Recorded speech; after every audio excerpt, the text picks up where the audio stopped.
Okay. So finally, this is the last slide, so we'll be finishing early. So this is how the whole program would look like. So we've started the Kickoff workshop now, September, and the only hard deadlines for the whole program is that we would like anyone who's really interested to submit the application form by the 13th of October, and we will send that through to you. We'll email it.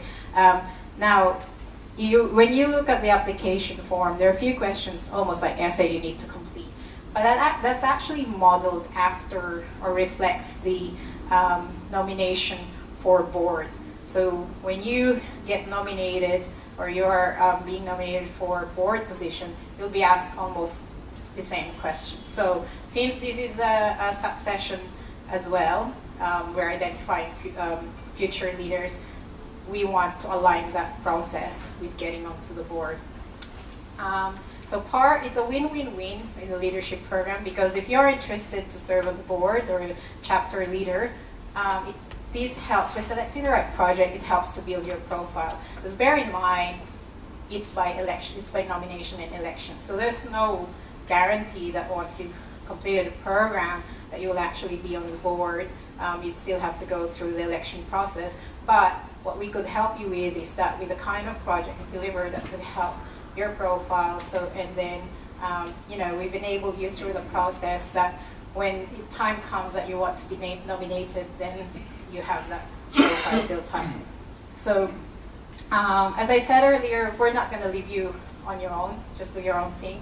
So we are going to have, for those who are pushing through this, that workshop on the 10th of November. If you make note of the date, to have idea generation, selection and scoping. And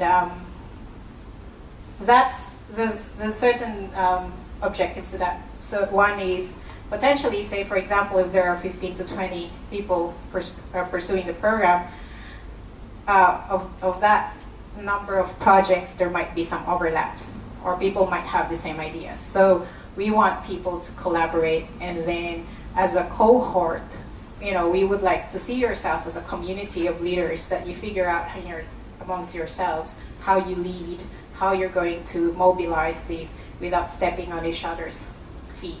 So the last thing we want is to be competitive. We can't afford that. We have to be collaborative. And then we have to make sure there's strategic alignment with what we're trying to do. And then February, out of that, so you've got the time between October to February to then come up with your proposal. Again, we'll provide some guidelines, we'll provide some templates how to develop that proposal. But the main idea is that you would have engaged a board sponsor to come up with your proposal. You would have engaged a mentor. So we have a mentoring program, and you can sign up for that. And then proposal get endorsed by the board before you go ahead and start mobilizing and executing.